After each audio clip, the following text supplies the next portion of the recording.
Good morning, everybody. My name is Nancy Walters. I'm the Executive Director of the La Jolla Community Center, and I want to thank you for joining us for our Wednesday Connect.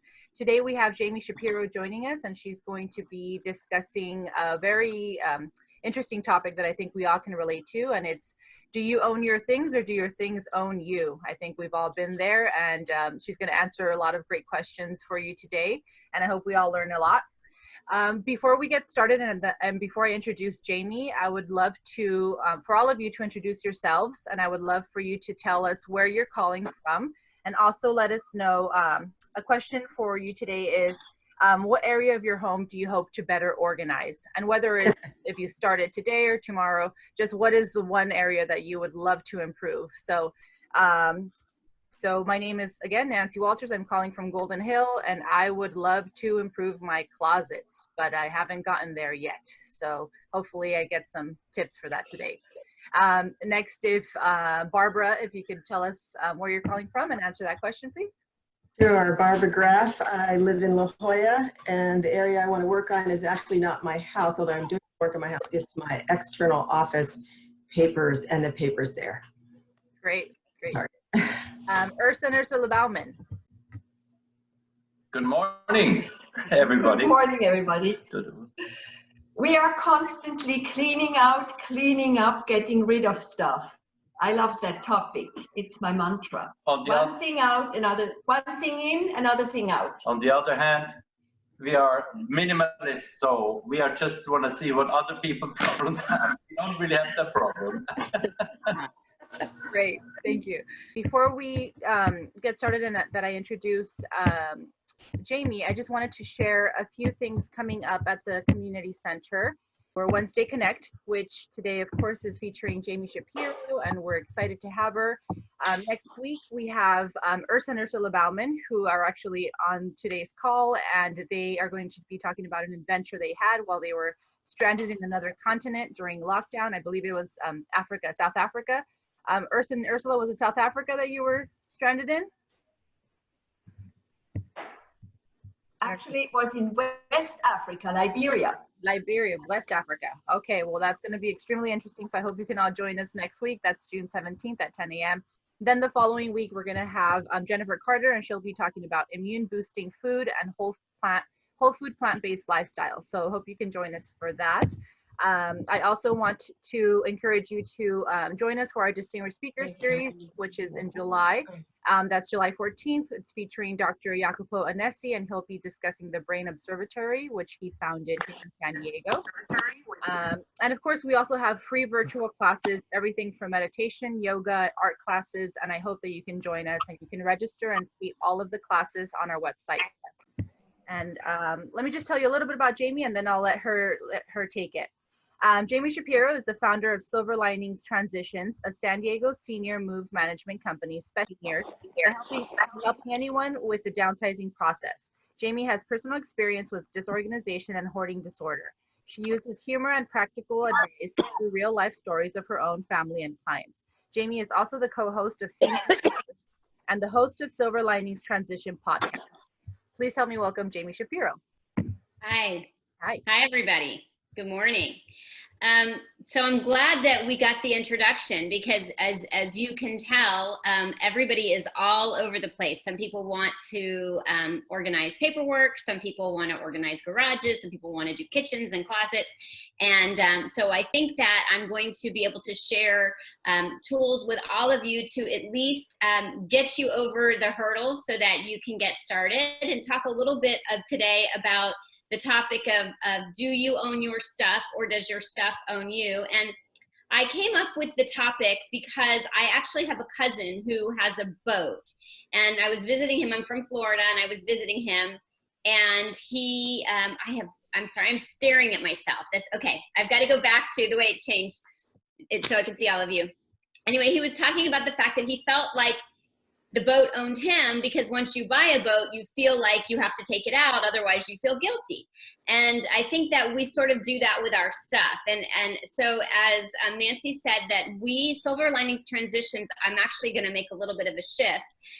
We specialized in senior move management, which means when seniors it's not that anymore. But when seniors were going through the process of downsizing, whether it was going into senior communities or into smaller homes where they could age in place, typically it was a downsize. So it was going from homes they've been in for many years to a smaller space and trying to identify what items, you know, really should go and which items maybe should not, and then what to do with everything.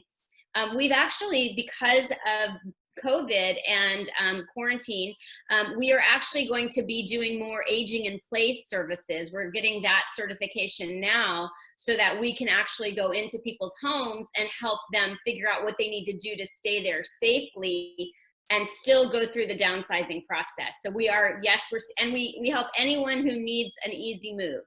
So the reason that I'm really good at this talk is two reasons. I'm a client, and I'm gonna share that with you as we go, but also because I've had, you know, 6 years of working with seniors and getting to hear their stories and seeing their homes and noticing the patterns and the trends. So today we're gonna talk a little bit about why is stuff a problem? You know, why are we in this situation? Sounds like everybody but the Baumans has too much stuff. What are the considerations you should make when you're organizing? I'm going to give you some tips and trends, and then some resources for once you've gone through your belongings. But I always like to get a sense of who we are, and it sounds to me like I have a pretty good handle. So I'll give you a couple. I'm going to do the screen share now. Okay, wonderful. So we talked about that. This is my favorite. This has been added to the talk. This is called the Zoom Zone, because we all have our little pretty parts of the house that look good. Okay, we talked about that. Okay, so let's get started. I like to see a show of hands. I'm going to scroll through how many people have a 2-car garage, or actually let's use the reaction. I think it's participants. You can, let me see, I think you can raise your hand on it. Is that correct, Nancy? You can give a thumbs up, I see. Okay, so a thumbs up if you have a 2-car garage and you can park 2 cars in it, okay? So let's get it, so we've got, well, I knew we'd get that from the Baumans. Okay, not everyone, okay. That's not gonna work. I'm not seeing any. So let's just say, just use your words. Let's do that. Because some people I can't see their screens. So if you have a 2-car garage and you can park 2 cars in it, say aye. Aye. Okay, so we didn't hear many voices, did we? That's the point. I'm sorry. The poster children for organization. Sorry about that. Okay. Okay. All right. So the statistics are that 25% of people with a 2-car garage can't park a single car in it. So no cars. That's a quarter of us. And 32, so about a third of us can park 1 car in our 2-car garage. And the statistics are that 1 out of every 10 Americans rents off-site storage. So that is more than the number of Starbucks. And we have a lot of Starbucks in our country. And that is because we as a society are accumulators. And I could go on and on about the statistics, but I think I've made the point. I don't think anyone wants that. I think you guys want to know how we can get out of this. Okay, so, all right, here's another one that I find fascinating. And that is that we will spend 153 days of our lives searching for misplaced items. So if we were more organized, think of the time that we would get back in our lives. Now sometimes, and this, have you guys seen the Alexa, it's the Alexa for seniors that they've done. It was on Saturday Night Live, and it's a senior edition Alexa, and the woman says, "Find my phone," and she says, "It's in your hand." So that's not, it's really funny. But if you haven't seen that, you have to see that, look it up. Okay, so this is not the solution. And I have done talks where I have had people raise their hand. I actually did one at the Rancho Santa Fe Senior Center where someone actually said that. And I said, that is so not the answer. And I'm glad you're here today, because I'm hoping that by the end of this conversation, you will realize that leaving all of your stuff for your children or your loved ones to deal with and not dealing with it yourself is not the answer. And I'm hoping that you will be motivated after today's talk to get started in the process.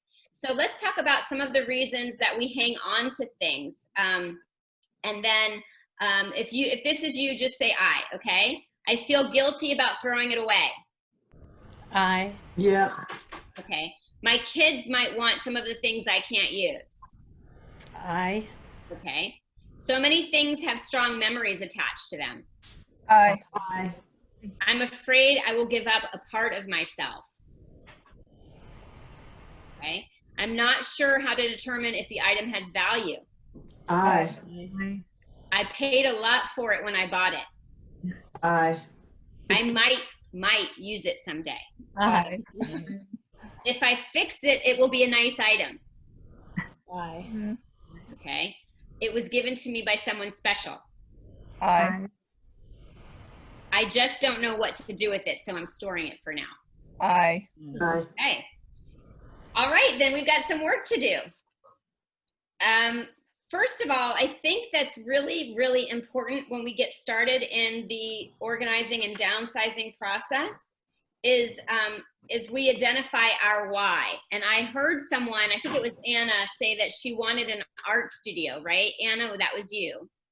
But that the room is filled with stuff.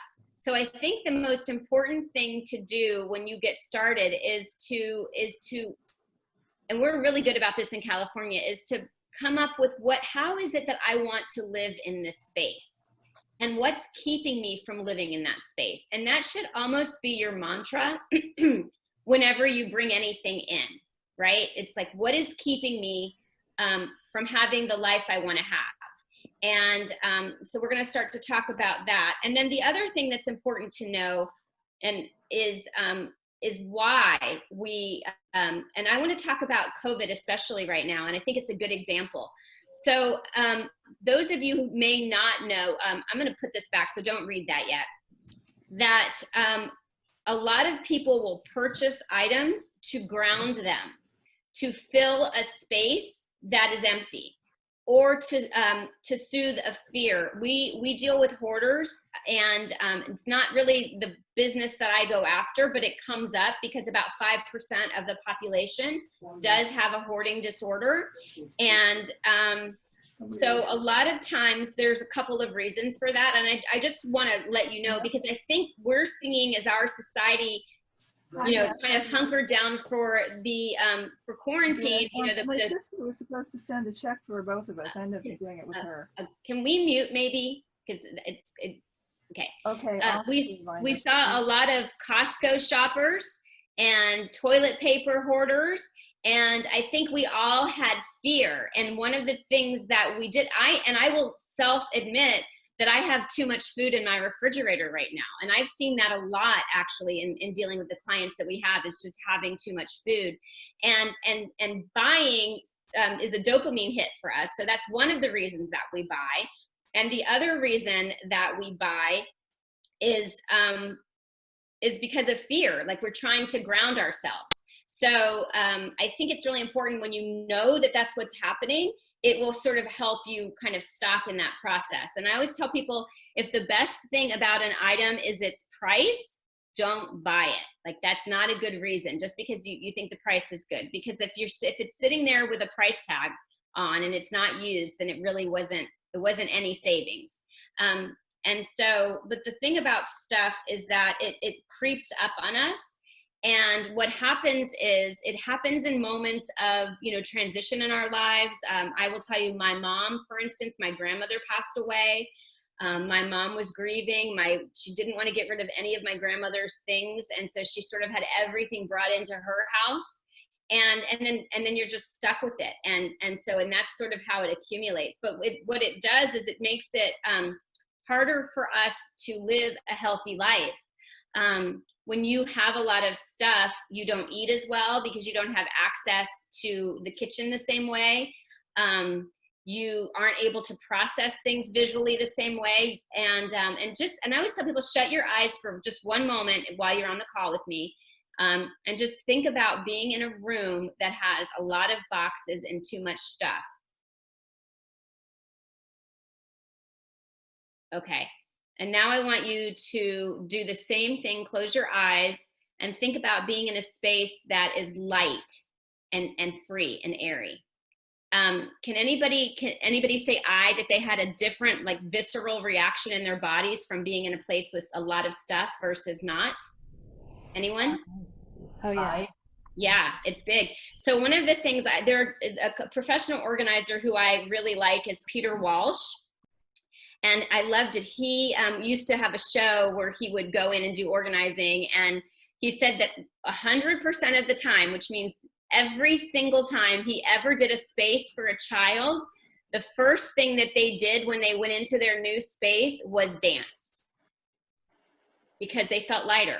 So that's the thing. If you keep in mind, what is your end goal here, it will help you to release some of your things. And I'll tell you another thing that we've found is that the disorganization causes people to go out and buy duplicates because they can't find the original. And so that's also of money. Okay, this is actually a client's house that we helped.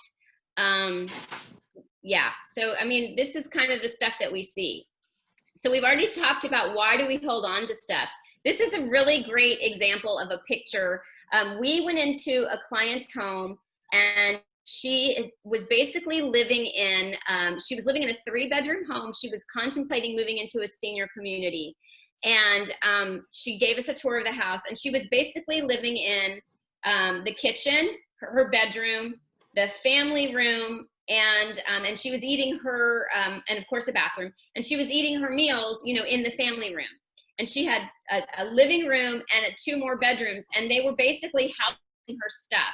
And when you look at a curio like this, and there's a bunch of Hummels, I can promise you she is not looking at all of those Hummels every day and enjoying them. In fact, I would argue to say that it's causing stress, because how do you possibly keep all of that clean? Now, granted, they're in glass, so it's a little bit easier, but Peter Walsh actually recommends taking out your favorite and displaying those prominently, getting a shadow box or doing something where you can display your favorite.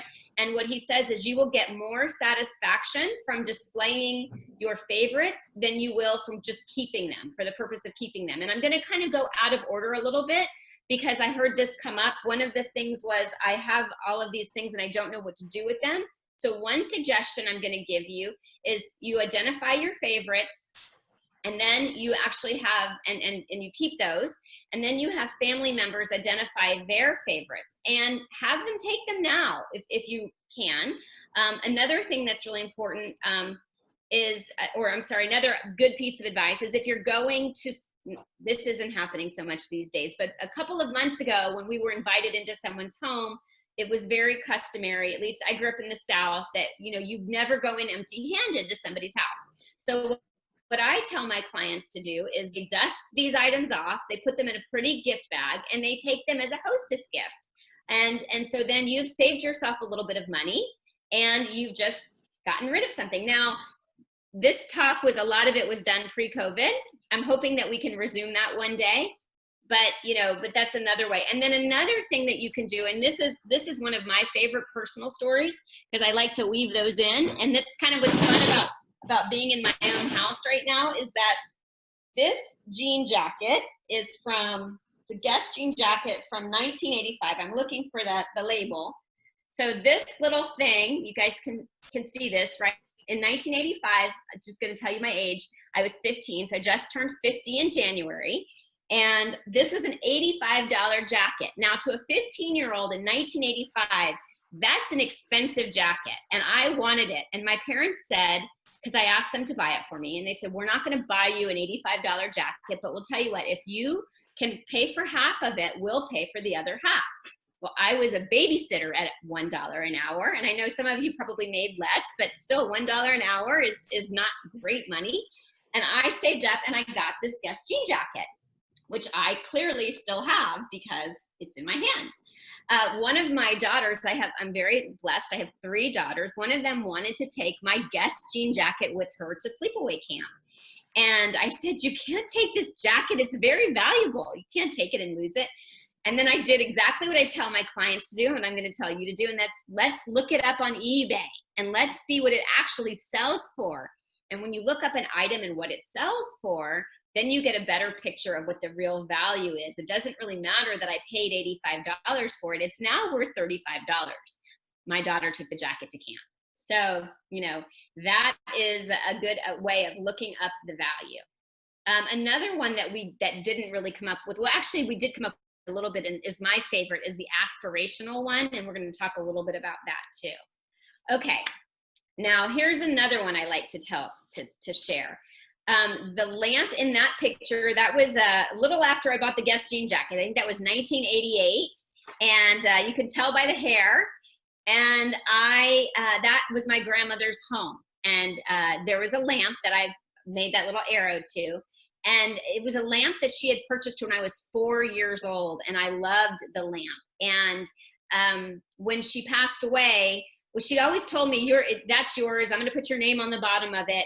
She did not put my name on the bottom of the lamp. And when she passed away, unexpectedly, my family had to go through her home while we were grieving, and the lamp was given to a niece and not to me. And so that's another piece of advice I like to tell people is make your wishes clear.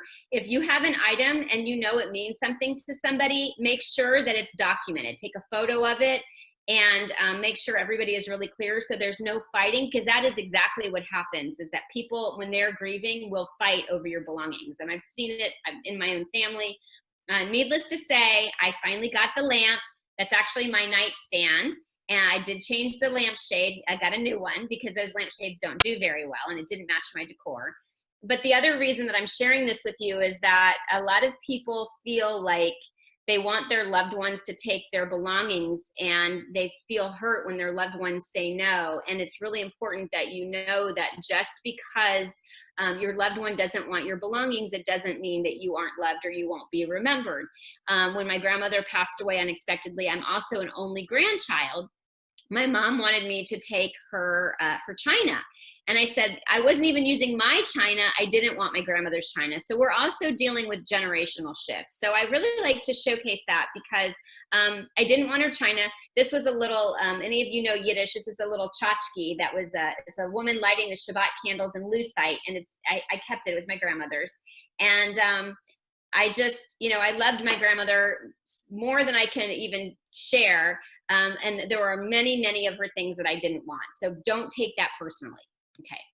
Oh, before you've read this, I want to hear an eye of anybody who is storing stuff for family members and here's the thing. If they're in college, they're not in a permanent home. So you don't have to confess on this one. But if you are storing, if you have an adult child who maybe has their own children, they're living in a house, so somewhere permanent, but you still have their stuff in your home, say aye. Wow, nobody. Is everyone on mute? No, I'm here's an eye. You've got an eye here. Okay, thank you, because that's, okay, so here's the next one.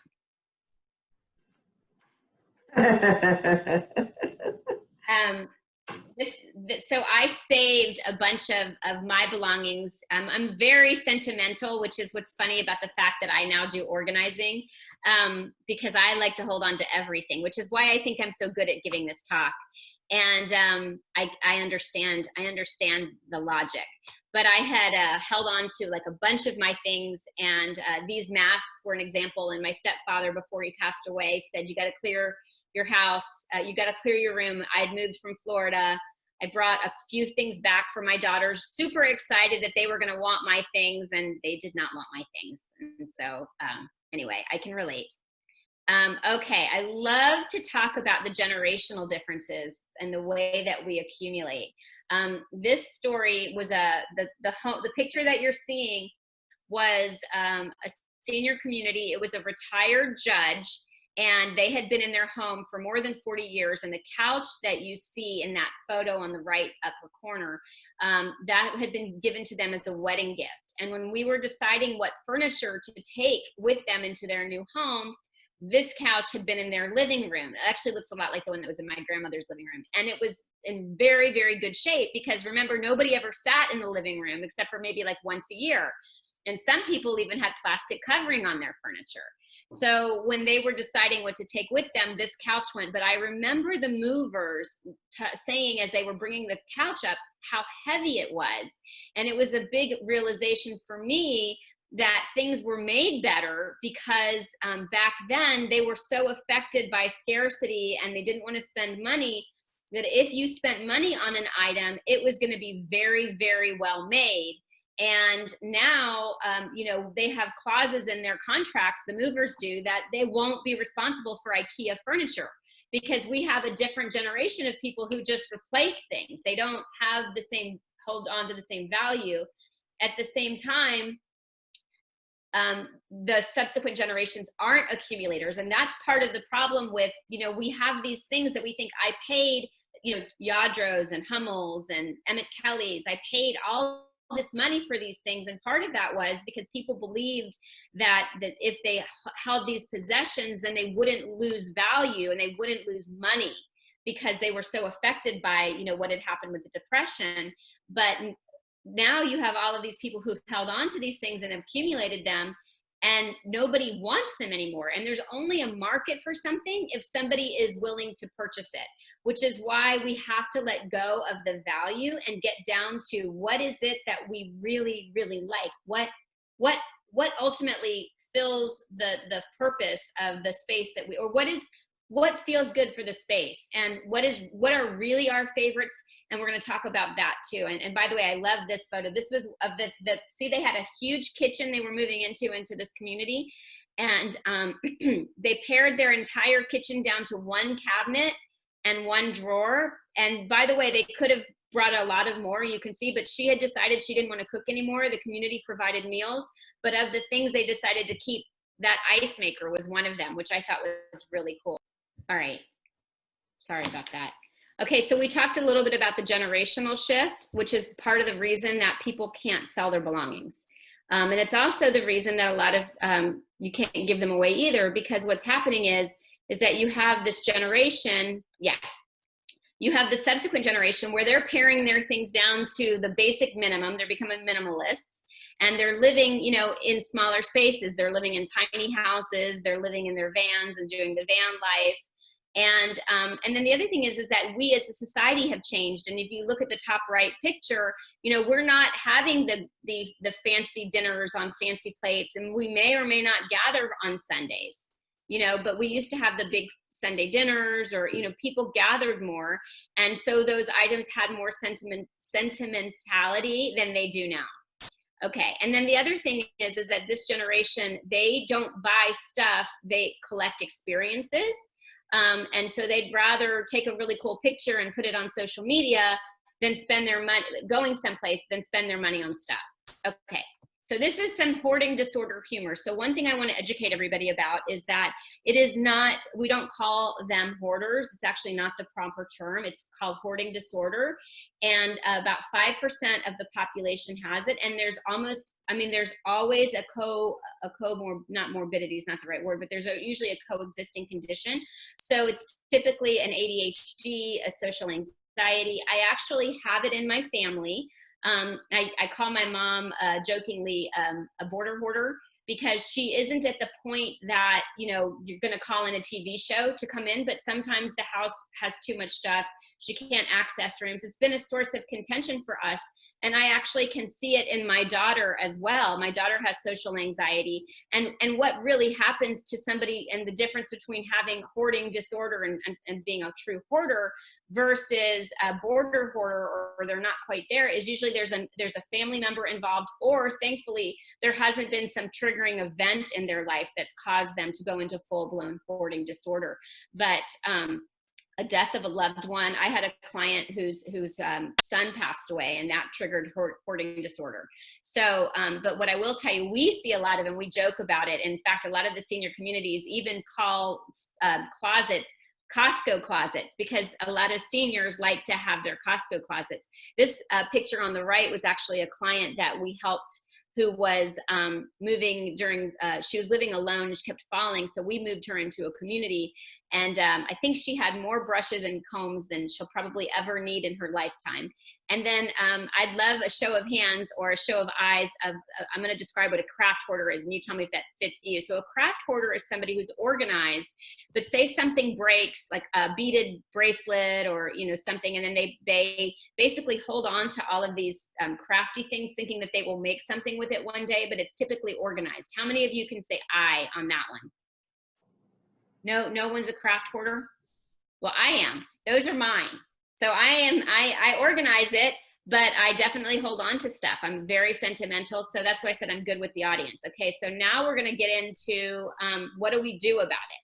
So the first thing that you need to do about it, and let's talk about closets. This is a really good way to get started, is to be honest with yourself and think about, the picture on the right, on the left, sorry, was a woman in her mid 80s who was moving into a senior community.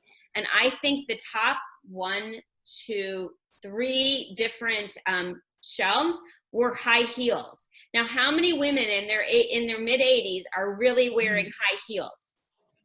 Not many. But she wasn't prepared, and she had the space, so we didn't have to have that conversation with her. She wasn't prepared to downsize. But part of downsizing is being realistic about how you actually live. And then another thing that's really helpful in downsizing is when you gather your items together and when you really see what you have. The pictures on the right is the same client. They moved into a senior community. They'd had a big 3-car garage, and they didn't do as much downsizing as we wanted them to before we moved them. And they brought with them 5 coolers into their senior community. Well, they don't have a garage, so we didn't really have a great space for them. Those were on the patio. And then also, how many salt and pepper shakers, did they really need? So if you gather your like items together, that's gonna help. Now we're gonna break it down into bite-sized pieces. So Brian talked about people not living in their space. So I'm not going to talk about that this week, but I think that he mentioned that he is a realtor. If he helps sell a home, he provides silver linings transition services with the sale of the home. So I'm going to skip over this one. Okay, now let's get into how we do this. So the first thing that I want to tell you, and write this one down, is that perfect is the enemy of done.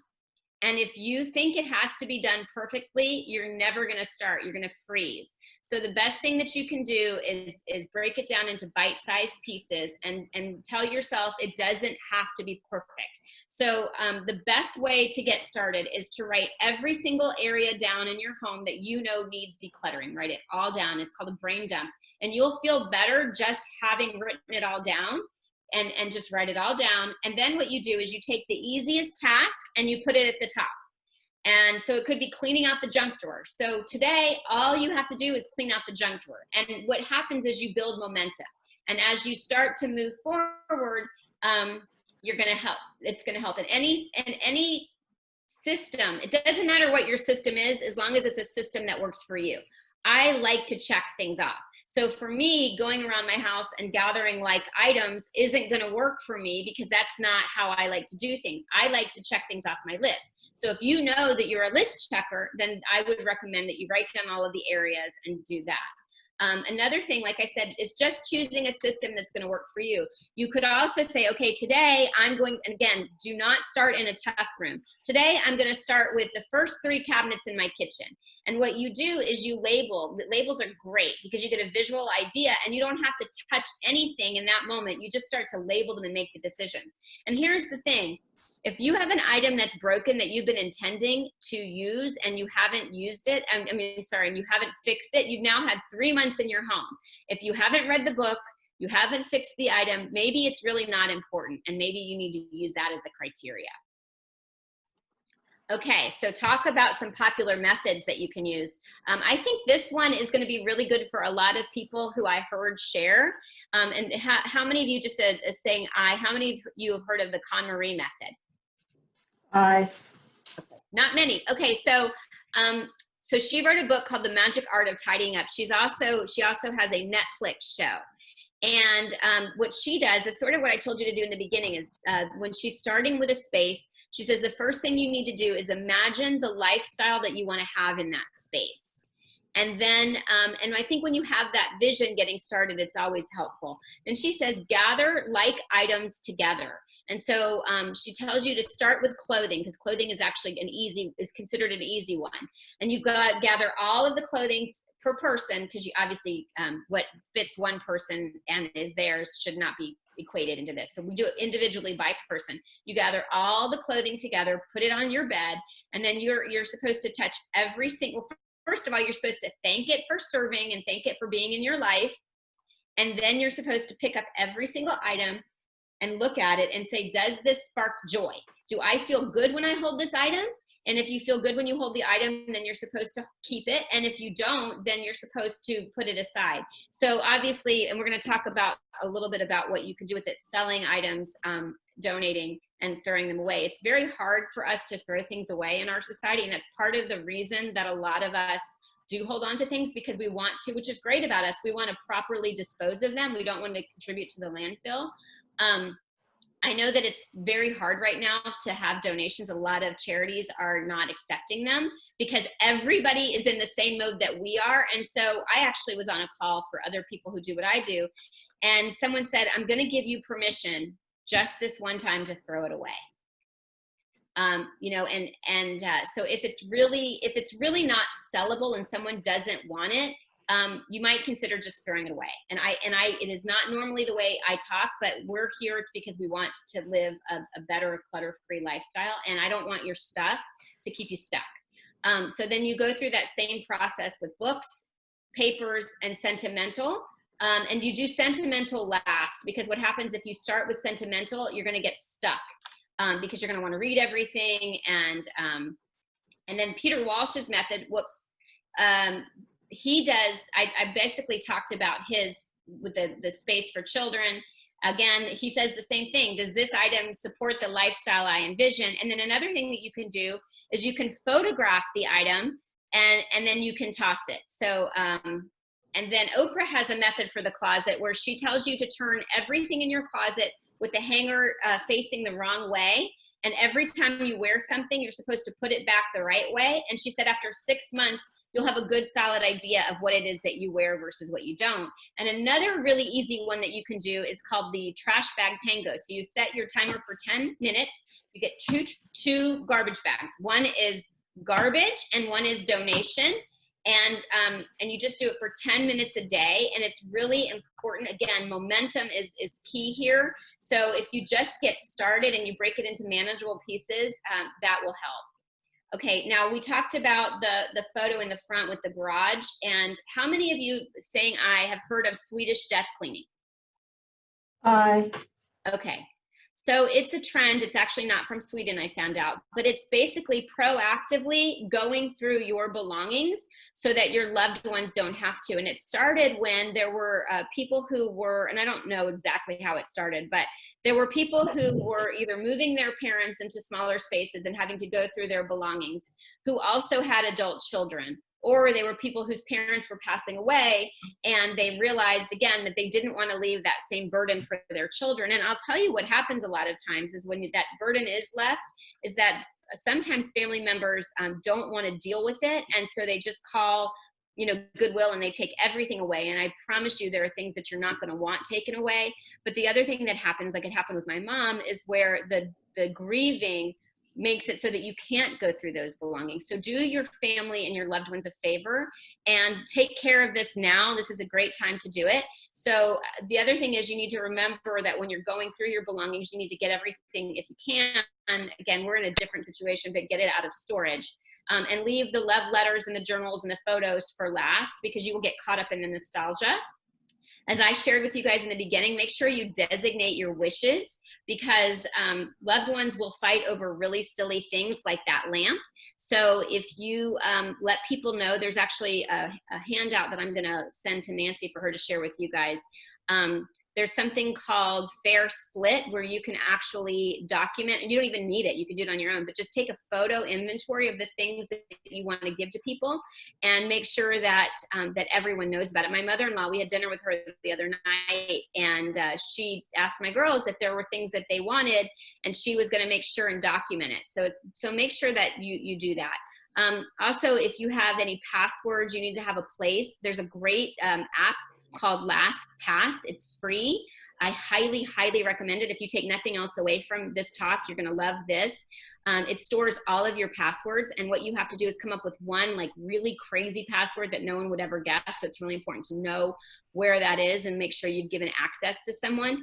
But store all your passwords in one place, and remember, it doesn't all have to be done at one time. You can also set a legacy setting for your digital accounts. This was my personal one. I gave my daughter access to Facebook so that when I pass, if Facebook is still around, she can sort of control that. Okay, now this is my personal story. I got divorced, and I had to go through the downsizing process myself. So it's really good for me. And this also gives you a sense as to who I am. That was my retainer. And when I was going through my belongings, do you think any of my loved ones would be happy to find that after I've passed? Anyone? I'm going to say for you guys that the answer is no. So I took it and I discarded it. It wasn't something that, and I did, you know, I won't even tell you why I held on to it. It really wasn't, I'll tell you really quickly, otherwise you'll think I'm crazy. In my mind, I thought that if my teeth shifted, I could put my braces, my retainer back in, and then my teeth would be straight again, which someone said it was because I thought I was going to be famous one day, and then it wasn't that. It was more calculated. Okay, I was a Girl Scout. This was my prom corsage, my little Optimist cheerleading uniform when I was going through my own belongings. And I highly recommend that you gather when we can gather together again, or you could actually do this virtually. This might be a really good exercise, is to start to go through your belongings and see what people want. But even my daughter, who had been a Girl Scout, didn't want my old Girl Scout stash. So I took a photo of it, and obviously none of that was going to be donatable, and I threw it away. So if you can photograph it and discard it, that's great. If you can actually, now, hadn't even thought about the fact that you could virtually go through it with your family. And then here's my other fun one. How many of you have some things that you really don't want somebody finding, but you don't want to get rid of it? Can you say aye? Aye. No. Okay, thank you. Aye.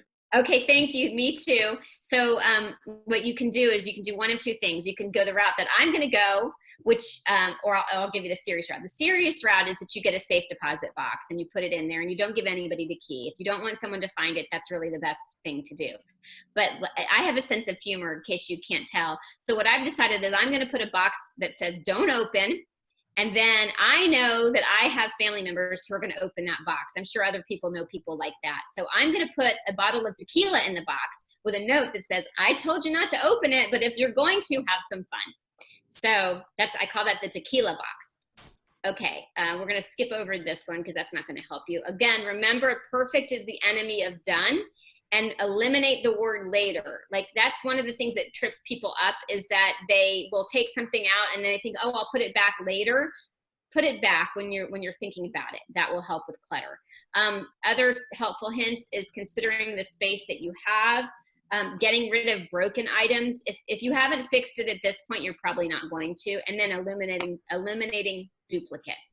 Okay, so I can't give you any good answers right now on charities. There are still some charities that are accepting items. They're getting more and more picky.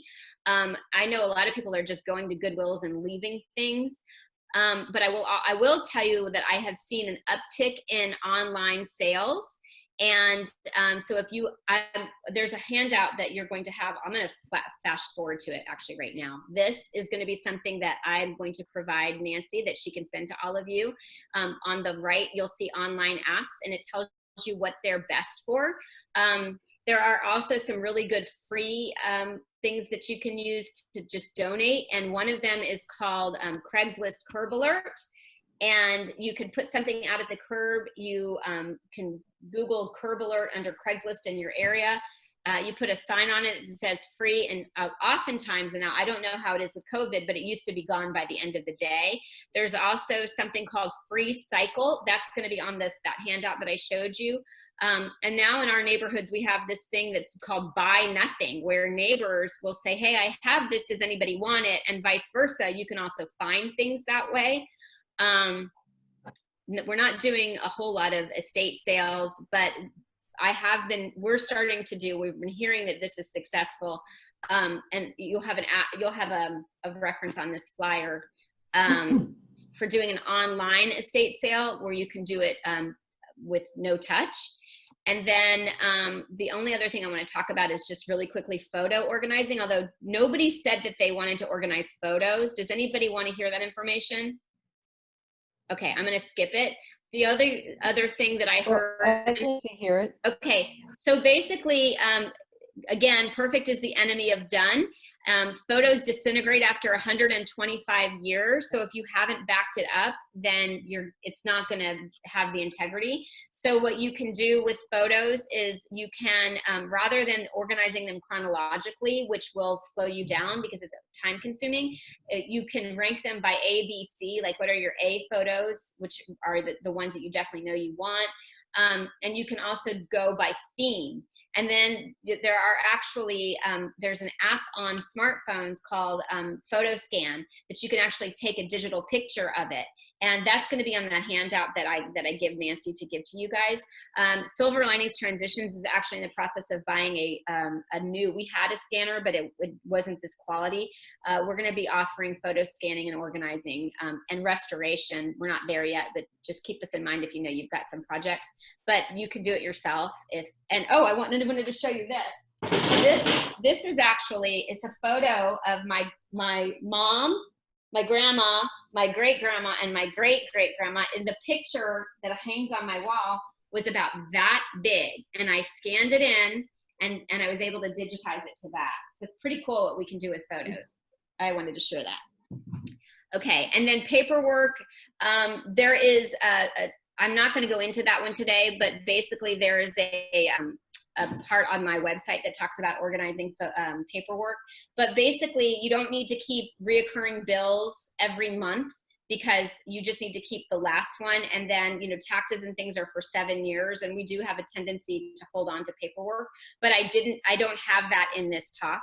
But I am happy to share that resource, which I did have an accountant bless before I put it on my website. I want to make sure I have time for questions. So I am going to turn off the stop share so I can see everybody. And I'm happy to open the floor up for questions. Jami, there's a few questions on the chat Okay. option. So let me review that. Okay, so to Barbara's, I see that. What area of the home is best to begin the cleanup process? What I would recommend is that you go into ranking it easiest to hardest, like I talked about in the beginning. Because you want momentum. And so once you've gotten started with the easy projects, you'll feel more motivated. And again, break it down into manageable pieces. I'm a lifetime Weight Watcher. And I remember when I started, she said, it's when and I never had 50 pounds to lose, but there were people that had 50 pounds. And she said, if you think of the whole 50 pounds, you're going to walk away. So just, break it down into little bite-sized pieces and be kind to yourself. I mean, we, not just you, have a problem with stuff. That's our society's way. And I didn't go into the statistics. As I said, I thought that I had proved the point, but the statistics are behind us. So just be kind to yourself. Do you have any suggestions on how to view old client files and professional work done in the past? What to save and client files, you mean like paperwork? Like projects with clients in the past. Oh, okay. So yeah, we actually store all of our client paperwork. But I would say what we did do though, because we needed for accreditation, we basically boiled it down to what was their name, how many hours did we work, what were the dates and what was the total. So you could, even pay somebody to do a task like that. You probably don't need to keep all of that stuff. Now you can shred if you feel like the information is really sensitive. My information with our clients it's usually like room measurements and stuff like that. So it's not like financial it's stuff that I can just throw in the garbage or in recycling. But I have heard again with taxes, it's 7 years. So we don't need to keep anything past 7 years. Yeah. How do you get rid of trash? Like I said, that one, that's Shelly's. That one I'm struggling with myself. And like I said, I was on a talk with other senior move managers and we had someone that said, okay, now you all have time. Do you want to get your home organized? Because we're all in this space. And she basically said to all of us, you know, none of us want to throw things away. I mean, it's just not our nature. And we're so good, especially in California. I moved from Florida, about recycling and keeping things out of landfills. And, you know, you can continue to look and see if there are charities that are taking things. But when you're giving to a charity, remember this, that everybody else wants to donate to charities too, and they become inundated. And so is it really something that someone is going to want, or is it just that you don't want to throw it away? And so really think about that. And if it's really, maybe it's got a chip or something that you wouldn't want, throw it away. And again, it's not an answer that I love giving you, but it's better than it staying in your home. And we talked about that thing in the very beginning when I said visualize how you feel when your home is clutter free versus how you feel when you're like, you know, with a bunch of stuff. There is a physical, visceral difference. So give yourself that permission. Jami, before we continue with the next question, I just want to make sure that everyone's okay with time, because we have gone over the hour, but feel free to stick around. I just want to make sure that we're mindful of that. And if you do have the time to stick around, please do. We'll be here. And Jami, if you're okay, we can answer a few more questions. I am, because my talk is normally an hour and I didn't get to start it. And so yeah, happy to do that. Okay. Books. Okay, that's a tough one too. Libraries used to take book donations, senior communities. What I tell people is, from what I understand about books, and we actually do have someone on our team who sells books through the Amazon has like a way to sell used books. So you could work with her and she can help, and she's done that for other clients. But you can also look up first editions. From my understanding, are usually of value, but past first editions, you know, it's hard. But I would, if you have any question about it, if there's any value, I would go online first and search. Books are something that you can sell online. And just go into, and if you want to reach out to me, I will put you in touch with the person on my team who does book selling. She can just tell you how to do it. But it is, donations are just harder than they've ever been. I mean, it's going to be a big challenge, and we haven't figured it out either, because we've not lived in a world without COVID, you know? So, I mean, we've not lived, you know what I'm saying? Right. Okay, my email is Jami, Jami. Here, I'll put it in, but like my flyer will have some of the information about the company. So that's that. And then my direct number, if you want to call me versus my office, is this. And then the website will be on I've already taken the flyer. This is just a black and white version of the flyer because I was doing some editing with it. Yeah, Jami will send that to me and I'll email it out to all of the participants. So I'll do that. And before we sign off, I just want to remind everybody again of the, let me see here, of next week with Urs and Ursula Baumann about their adventures in West Africa. And then the following Wednesday, connect with Jennifer Carter. So I just want to remind you about that. And thank you all for joining us here. Jami, do you have any other notes that you'd like to share with anybody, or any final? My parting word to everybody is perfect. Repeat after me. Perfect is the enemy of done. Perfect is the enemy of done. It does not have to be perfect. I was about to say perfect, but okay. Well, thank you so much, Jami, for joining us. Really appreciate your time. And again, everybody will receive the resource via email, and hope to see you all soon. Have a great day and stay well. Thank you so much for having me.